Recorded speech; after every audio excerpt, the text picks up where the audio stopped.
தமிழ்நாட்டில இருந்து ஒரு பிரதமர் வரப்போறார் அப்படின்னா அது அண்ணாமலை அவர்கள் தான் அப்படின்னு சொல்லி மக்கள் நம்பினாங்க. மோடி அவர்களின் அரசியல் வாரிசு அண்ணாமலை அப்படின்னு சொல்லி மக்கள் நம்பினாங்க. அதுதான் உண்மை.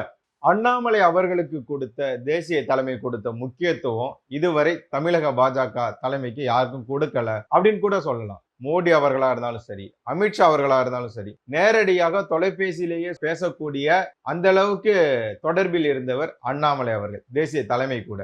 அப்படி இருந்தும் கூட அவர் தனி கட்சி தொடங்கி இருக்கிறார். அதாவது ஒரு அரசியல் இயக்கத்தை தொடங்கி இருக்கிறார். வி தி லீடர் அப்படின்னு சொல்லி தொடங்கி இருக்கிறார். அவரு அறிவிச்ச சில நேரங்களிலேயே, சில மணி நேரங்களிலேயே அது 6 லட்சத்தை கடந்து விட்டது. இப்போ நீங்க பாத்தீங்கன்னா 1 மில்லியனை கூட தாண்டி போயிட்டு இருக்கோம். அந்த அளவுக்கான ஒரு அண்ணாமலை மீது தமிழக மக்கள் வைத்திருக்கக்கூடிய நம்பிக்கைன்றது இதன் மூலியமா நமக்கு தெரிய வருகிறது. இதுல என்ன ஒரு மாற்றம் அப்படின்னா, நான் பாக்குறேன் கண்ணால என்னுடைய நண்பர்கள் வட்டத்துல, என்னுடைய உறவினர்கள், நண்பர்கள், சொந்தக்காரங்க எல்லாத்தையும் பார்க்கும்போது, ஊர்க்காரங்க மத்தியில பார்க்கும்போது, இந்த தேர்தல்ல தாவேகாவிற்கு ஓட்டு போட்டவங்க இந்த முறை அண்ணாமலை அவர்களுக்காக அந்த வீதி லீடர் அதுல போய் ஜாயின் பண்ணிருக்காங்க. அந்த உறுப்பினர் அட்டை இருக்கு இல்லைங்களா, தன்னார்வலர் அட்டை, அது அந்த டிஜிட்டல் கார்டை டவுன்லோட் பண்ணி ஸ்டேட்டஸ்ல வச்சிருக்காங்க. அண்ணாமலை அவர்களை கொண்டாட தொடங்கி இருக்கிறாங்க. இது பெரிய ஒரு மாற்றமாக பார்க்கப்படுகிறது. இளைஞர்கள் மத்தியில அண்ணாமலை அவர்களுக்கான வரவேற்புன்றது ரொம்ப அதிகமாகவே நம்ம பார்க்கலாம். இதுல நம்ம தொடர்ச்சியாக பார்க்கும்போது தாவேகாவிற்கு இளைஞர்கள் மத்தியில எந்த அளவுக்கான ஒரு ஆதரவு இருந்ததோ அதை விட அதிகமான ஒரு ஆதரவு அண்ணாமலை அவர்கள் மத்தியில இருக்கு. ஏன் அப்படின்னா, திமுகவை அவர்கள் செய்த ஊழலை வெளிப்படையாக மக்களுக்கு கொண்டுட்டு வந்தவர், தைரியமா கொண்டுட்டு வந்தவர், ஆதாரத்தோட வெளிப்படுத்தியவர் அண்ணாமலை அவர்கள். பிரஸ் மீட்டை இதுவரைக்கும் கதற விட்டவர். அதாவது பிரஸ் மீட்டை பார்த்தாலே பதில் சொல்லாம போகக்கூடியவர் விஜய் அவர்கள். ஆனா அண்ணாமலை அவர்களை பார்த்தா கேள்வி கேட்கவே யோசிக்க வைத்தவர் அண்ணாமலை அவர்கள். நிருபர்கள்லாம் அண்ணாமலை கிட்ட கேள்வி கேட்கவே தயங்குவாங்க. இவர்கிட்ட எந்த கேள்வி கேட்டாலும் பொளந்து எடுத்துருவாரு, ஆதாரத்தோட சொல்லுவாரு அப்படின்ற ஒரு எண்ணம் பத்திரிகையாளர்கள் மத்தியில இருந்தது. அதாவது இதை சிம்பிளா சொல்லணும் அப்படின்னா, பத்திரிகையாளர்களை பார்த்து பயந்தவர் விஜய் அப்படின்னு கூட சொல்லலாம். ஆனா அண்ணாமலை அவர்களை பார்த்து பயந்தது பத்திரிகையாளர்கள், செய்தியாளர்கள் அப்படின்னு கூட சொல்லலாம். அந்த அளவுக்கு அண்ணாமலை அவர்களின் ஆதிக்கம்ன்றது தமிழகத்துல அதிகமா இருந்தது. அவரோட ஆளுமை, துணிச்சல் அதெல்லாம் நல்லாவே இருந்தது. இதன் காரணமாக அவர் பாஜகவில் இருந்து வெளியே அவர் அறிவித்த சில மணி நேரங்களிலேயே பெரிய ஒரு உச்சத்தை தொட்டியிருக்கிறார். இதை இன்ஸ்டாவில் அவர் லைவ் போட்டிருக்கிறார். ஜென்சி இளைஞர்கள் மத்தியிலும் அண்ணாமலை அரசியலை கொண்டு சேர்க்கிறார். அண்ணாமலை அவர்கள் அரசியலுக்கு வந்த பிறகுதான், அதாவது அண்ணாமலை அவர்கள் மோடி அவர்களின் அரசியல் ஆளுமை, இதன் காரணமாக நான் அரசியலுக்கு வந்தேன்னு சொன்னார். அதே மாதிரிதான் அண்ணாமலை அவர்களின் அரசியல் காரணமாக அவர் அரசியல் வந்ததற்கு பிறகாக பெண்கள், சிறுவர்கள், இளைஞர்கள் எல்லோருமே அரசியலை கவனிக்க தொடங்கினாங்க.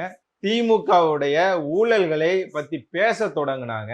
இதெல்லாம் அண்ணாமலை அவர்களுக்கு கிடைத்த ஒரு மாபெரும் வெற்றின்னு கூட சொல்லலாம். இப்ப நம்ம இதுல குறிப்பா பார்க்கும்போது, அண்ணாமலை அவர்கள் தனி கட்சி தொடங்கி விட்டார். ஓகே, இவர் பாஜகவை எதிர்த்து தான் அரசு செய்ய போகிறாரா அப்படின்னு கேட்டா இல்ல. அவர் என்ன சொல்றாருன்னா, நம்ம தாவேகா, திமுக, மற்ற கட்சிகளை நம்ம எப்படி பாக்குறோமோ அதே மாதிரிதான் பாஜகவையும் நம்ம பாக்குறோம் அப்படின்னு சொல்லி இருக்கிறார். அது மட்டும் இல்லாம நீங்க நம்ம பார்க்கணும், விஜய் காங்கிரஸ், அதாவது விஜய் ராகுல் கூட்டணி, அதே மாதிரி தமிழகத்துல அண்ணாமலை மோடி, அண்ணாமலை பாஜக கூட்டணி. இதுவரை தமிழகத்துல திமுகவா அதிமுகவான்னு இருந்த ஒரு அரசியல் களம் என்பது இப்போது மாறி இருக்கிறது. விஜயா அண்ணாமலையா அப்படின்ற ஒரு பெரிய மாற்றத்தை கொண்டு இருக்கிறார் அண்ணாமலை அவர்கள்.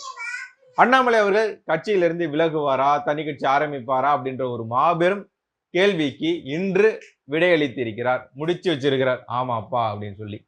இதுல நம்ம இன்னொன்னு குறிப்பாக பார்க்கணும், இவரோட சமூக வலைதள பக்கத்துல இதற்கு முன்பாக பாஜகவில் இருக்கும்போது அறம் செய்ய விரும்பு பிஜேபி காரியகர்த்தா அப்படின்னு சொல்லி இவரோட பயோல வச்சிருந்தார். இப்போ அறம் செய்ய விரும்பு a common man in search of good politics அப்படின்னு சொல்லி வைத்திருக்கிறார். இது மாதிரி மாத்தி இருக்கிறாரு.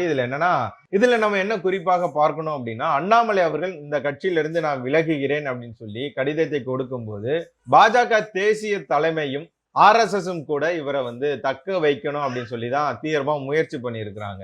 ஆனா அது ஏதோ சில காரணங்களால முடியாம போயிருக்கு. அதன் காரணமாக இவர் பாஜகவில் இருந்து விலகி இருக்கிறார். இல்ல டிசம்பர் மாதத்திலிருந்தே இவருக்கு பாஜகவில் பயணிக்க இவருக்கு சரியான விருப்பம் தமிழகத்துல இல்லாம இருந்திருக்கு. இவர் இன்னமும் கூட மோடி அவர்களின் படை வீரன் தான், அண்ணாமலை அவர்கள் அப்படின்னு கூட சொல்லலாம். ஆமா. இதுல நம்ம இன்னும் கொஞ்சம் கூர்ந்து கவனிக்கும் போது அண்ணாமலை அவர்கள் தனி கட்சி தொடங்குவதற்கான காரணம் பாஜக, ஆர்எஸ்எஸ் தான் அப்படின்னு சொல்லி அண்ணாமலை அவர்களை விமர்சனம் பண்ணிட்டு இருக்கிறாங்க. அண்ணாமலை அவர்கள் பாஜகவின் பி டீம் அப்படின்னு கூட சொல்லிட்டு இருக்கிறாங்க. இதுவரைக்கும் பி டீம் தாவேக்கான்னு சொன்னாங்க. தாவேக்கா யார் கூட கூட்டணி வச்சிருக்குன்னு நீங்க பார்த்திருக்கீங்க. நாம் தமிழர் சொன்னாங்க. அவங்க யார் கூட இருக்காங்கன்றது உங்களுக்கு தெரியும். யாருடைய ஆதரவோட செயல்பட்டு இருக்காங்கன்றது நமக்கு புரியும். இதே மாதிரி எந்த கட்சி வந்தாலும் அது வந்து பாஜகவின் பி டீம்ன்றீங்க. இப்ப என்னன்னா தாவேக்கா காரங்க சொல்ல ஆரம்பிச்சிட்டாங்க. திமுக பாஜகவின் பி டீம், திமுக பாஜக ஆர்எஸ்எஸ் பக்கம் சாய தொடங்கி விட்டது அப்படின்றாங்க. ஏங்க, இலங்கை தமிழர்கள் கொத்து கொத்தா செத்து மடிஞ்சாங்களே, அதுக்கு காரணம் யாருன்னு நீங்க சொன்னீங்க. காங்கிரஸ்னு சொன்னீங்கல்ல, அவங்க கூட கூட்டணி வச்சிருக்கீங்களே, நீங்க சொத்தை தானே திங்கிறீங்க அப்படின்னு சொல்லி மக்கள் கேட்க மாட்டாங்களா? கேட்பாங்கல்ல. தமிழர்களுக்கு துரோகமே செய்யாத பாஜக கூட கூட்டணி வைக்கிறது தப்பா, இல்ல தமிழர்களுக்கே துரோகம் செய்வதற்குனே ஒரு கட்சி இருக்கு அப்படின்னா அது காங்கிரஸ் தான், அவங்க கூட கூட்டணி வச்சது தப்பா? நீங்க என்ன நினைக்கிறீங்க? அண்ணாமலை அவர்கள் அரசியலுக்கு வந்ததன் காரணமாக தமிழக அரசியலே மாறி இருக்கிறது. தமிழக அரசியல் களம் மாறி இருக்கிறது. இனி ஒரு தூய்மையான ஒரு அரசியலை தமிழகத்தில் நாம பார்க்கலாம். ஏன் அப்படின்னா அவர் எந்த துறையா இருந்தாலும் கேள்வி கேட்பார். இதுவரை விஜய் அவர்கள் நிம்மதியா இருந்தாரு. நம்மளை எதிர்த்து அரசியல் செய்ய யாருமே கிடையாது. உதயநிதி அவர்கள் அந்த அளவுக்கு எதிர்கட்சி தலைவராக செயல்படவில்லை அப்படின்ற நிம்மதியா இருக்கும்போது திமுக காரங்களே எதிர்பார்த்தாங்க அண்ணாமலை அவர்கள் மாநில தலைவரா வரணும் பாஜகவுக்கு. அப்பதான் தாவேக்காவிற்கு சரியான ஒரு பதிலடியை கொடுப்பார் அப்படின்னு சொல்லி திமுக காரங்க எதிர்பார்த்தாங்க. ஆனா அண்ணாமலை அவர்கள் கொஞ்சம் மாறி, அவர் எப்பவுமே பண்ணாலே சரவெடியா இருக்கும், அதிரடியா இருக்கும். அந்த வகையில அவருடைய மாபெரும் அடுத்த படியாக ஒரு அரசியல் இயக்கத்தை தொடங்கி இருக்கிறார். ஏற்கனவே இருந்ததுதான் 2020 ஆரம்பிச்சது வீதி லீடர். அதுக்கு நீங்களும் வந்து ஆதரவு தெரிவிக்கணும். அதை இன்னும் முக்கியத்துவம் கொடுத்து இன்னும் சில மாதங்களில் கூட அது ஒரு பெரிய அரசியல் கட்சியாக மாறலாம். அப்படி இருக்கக்கூடிய சூழ்நிலையில அவர் தனியாகவே வந்து விட்டார். இப்ப தனியாகவே இறங்கி ஆட தொடங்கி இருக்கிறார். நல்ல ஒரு மாற்றம் வந்து விட்டது. பார்ப்போம் என்ன நடக்க போகிறது அப்படின்னு சொல்லிட்டு. இதுல நம்ம இன்னைக்கு இன்னொரு முக்கிய செய்தி நம்ம பார்க்கும்போது நேரு இருக்காருல்ல, அவர் வந்து சிக்கிட்டாருங்க. என்னன்னா, இவங்களோட திமுக ஆட்சியில திமுகவுடைய ஆதரவாக செயல்பட்டார் அப்படின்னு சொல்லி அருண் ஐபிஎஸ் அவர்களை வந்து பேசிட்டு இருந்தாங்க. இப்போ அவரே வந்து திமுகவின் முன்னாள் அமைச்சராக இருந்த நேரு அவர்கள் மேல நடவடிக்கை எடுக்க தொடங்கி இருக்கிறார். என்ன அப்படின்னு பார்க்கும்போது, நகராட்சி நிர்வாகத்தில் உதவி பொறியாளர், இளநிலை பொறியாளர், நகர திட்ட அலுவலர் உள்ளிட்ட 2538 பணியிடங்களுக்கு நேரு உள்ளிட்டோர் லஞ்சம் பெற்றதாக புகார். திமுக ஆட்சியில் வழக்கு பதிய மறுத்து வந்த நிலையில் லஞ்ச ஒழிப்புத்துறைக்கு இயக்குனராக பதவியேற்றுள்ள ஐபிஎஸ் அதிகாரி அருண் நடவடிக்கை அப்படின்னு சொல்லி இன்னைக்கு நம்ம ஒரு முக்கியமான ஒரு செய்தியவும் நம்ம பார்த்து இருக்கிறோம். இதே வேளையில அண்ணாமலை அவர்கள் வீதி லீடர் அப்படின்னு ஆரம்பிச்சு சில மணி நேரங்களிலேயே மில்லியன் ஃபாலோவர்ஸ், அதாவது மில்லியன் ஆதரவாளர்களை, தொண்டர்களை நோக்கி போயிட்டு இருக்கு. அது பெரிய வெற்றி நடை போட்டுக்கிட்டு இருக்கு. சமூக வலைதளங்கள்ல ஒரு பெரிய மாற்றத்தை ஜென்சி இளைஞர்கள் மத்தியில பெரிய ஒரு மாற்றத்தை விதைத்திருக்கிறார் அண்ணாமலை அவர்கள்.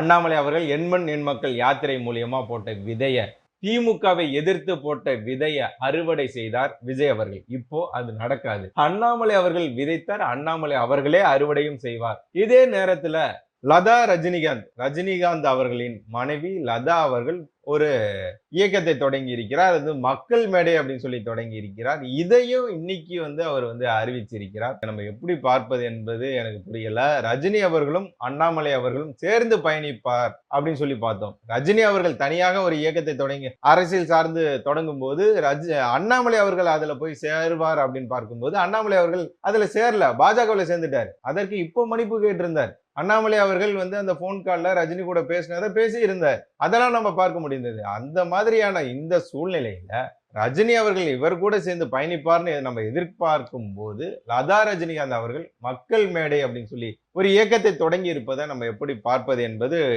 ஒன்றும் புரியாத கேள்வியாக இருக்கிறது.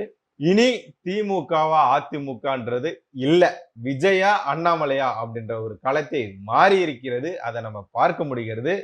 மாறுவோம், மாற்றுவோம்.